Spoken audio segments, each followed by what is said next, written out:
Time for me to go over the action-packed, kid-friendly shonen that's all about fighting invaders named Neighbors. The name of the series is World Trigger, and it was recommended by a subscriber, Code J Man. The series takes place on Earth in the fictional Mikado City, which is invaded by malicious beings known as Neighbors. Traditional weapons are ineffective against these foes from other worlds, but luckily enough, there's an organization called the Border Defense Agency, which was established to combat these neighbors through the use of special weapons called triggers. It's the duty of the Border Defense Agency to protect the world from these invading neighbors.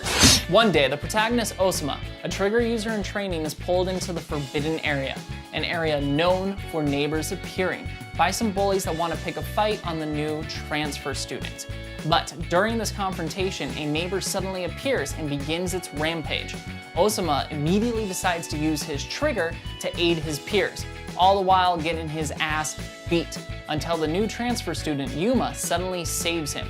It is then that Osama learns that Yuma is not of his world, and after this event takes place, the anime World Trigger begins. Whew! That was a mouthful. So here's the tagline. World Trigger follows Osama, Yuma, and company's friendships, confrontations, and hardships as they confront dark pasts and protect Mikado City from the neighboring threat. In all honesty, everyone, this series was way too young for me. I definitely recommend it to a parent who wants a kid-friendly action, but I don't really recommend it to an older audience due to its slow pacing and uneventful nature. World Trigger's story is consistent with almost no plot holes, but its pacing is slow, with many of the suspenseful moments not really being that suspenseful. But let's move back to my earlier statement on recommending this series to parents, with some reasons.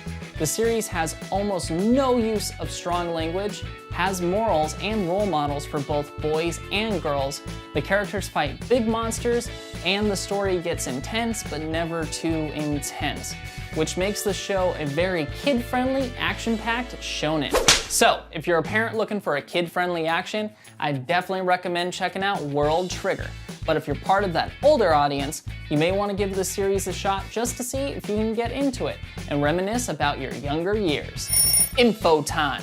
The manga-inspired action sci-fi supernatural school shonen World Trigger's producer is TV Asahi, with its studio being Toei Animation. If you'd like any further information in regards to the series, just check the description below.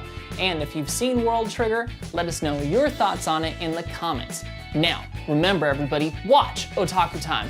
You know you want to. Also, don't forget to subscribe. But most importantly, thank you very much everyone for staying tuned. In regards to the names, just in case anyone wants to say that I'm not pronouncing something correctly, Osama, Osamu, it says Osamu, but in the show, they're saying Osama. So there's like an accent there that I'm missing. Just FYI, everybody that wants to comment and say, I'm not saying his name right. Well, to me I am, because the show sounds like he's saying Osama, even though it's Osamu. Also, you gotta remember, I don't know Japanese well.